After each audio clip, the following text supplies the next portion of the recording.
मित्रों, 19वीं सदी की बात है जब मौजूदा जाति व्यवस्था महिलाओं के प्रति बेहद दमनकारी थी और पुरुषों के अहम को हवा देने के लिए महिलाओं को भद्देपन का सामना करना पड़ता था। केरल के त्रावणकोर के शासनकाल में निम्न जाति नायर की महिलाओं को कमर से ऊपर बदन को कपड़े से ढकने का अधिकार नहीं था, यानी उन्हें अपना स्तन खुला ही रखना होता था।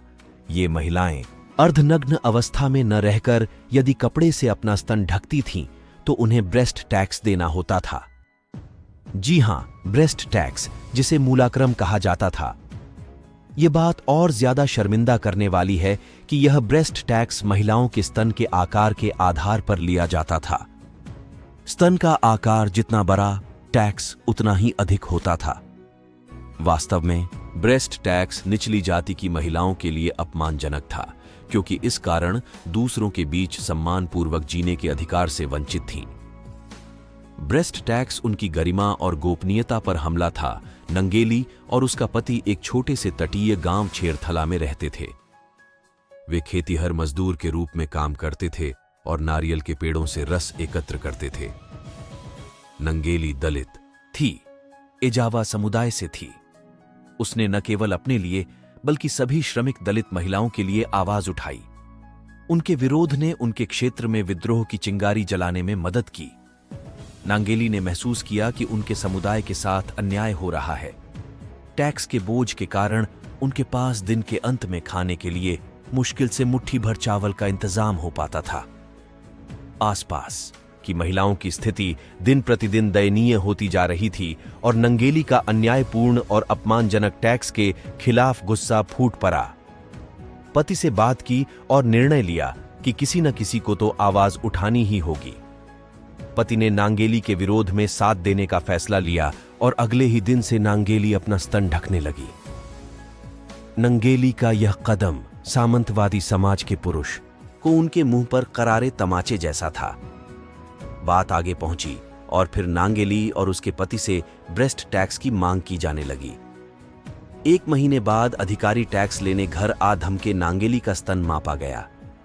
इसके बाद नांगेली घर के भीतर गई और चाकू से अपने दोनों स्तन काट केले के पत्ते पर लेकर बाहर आईं। टैक्स अधिकारी के होश उड़ गए और वे डरकर भाग गए।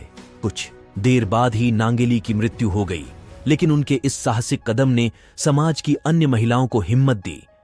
26 जुलाई 1889 को राजा के एक आदेश के जरिए महिलाओं के ऊपरी वस्त्र न पहनने के कानून को बदल दिया गया और इस तरह नांगेली के बलिदान से महिलाओं ने अपना हक छीनकर हासिल किया। अजीब लग सकता है, पर केरल जैसे प्रगतिशील माने जाने वाले राज्य में भी महिलाओं को अंग वस्त्र या ब्लाउज पहनने का हक पाने के लिए 50 साल से ज्यादा सघन संघर्ष करना पड़ा। नांगेली ने शोषित होने के बावजूद पारंपरिक यौन और सामाजिक मानकों का उल्लंघन किया। उसने अपने शरीर के प्रति समाज की शक्तिहीन सोच को शक्तिशाली प्रतिरोध में बदल दिया। भले ही नांगेली के शरीर को शोषित किया गया हो, लेकिन उसने भावनात्मक रूप से घायल होने को मंजूर नहीं किया। हमारे समाज में अक्सर यह देखा गया है, किसी भी सामाजिक विकृति की तरफ हमारी चेतना को जगाने के लिए किसी मासूम को अपने प्राणों की कीमत चुकानी पड़ती है। लेकिन क्या यह सही है? पुराने समय की बेबाक और निडर महिलाओं के बलिदान का ही नतीजा है कि हम आज एक स्वतंत्र समाज में सांस ले रहे हैं, भले ही हमारे कदमों के नीचे की मिट्टी अब कंक्रीट में बदल गई हो। लेकिन हमें यह भूलना नहीं चाहिए कि हमारा वर्तमान अभी भी एक दोषपूर्ण, अक्सर अन्याय से भरे इतिहास के कंधों पर आधारित है और एक बेहतर समावेशी भविष्य के लिए प्रतिरोध की कहानियों का निरंतर लिखा जाना आवश्यक है। इसी तरह के वीडियो देखने के लिए हमारे चैनल को सब्सक्राइब जरूर करें।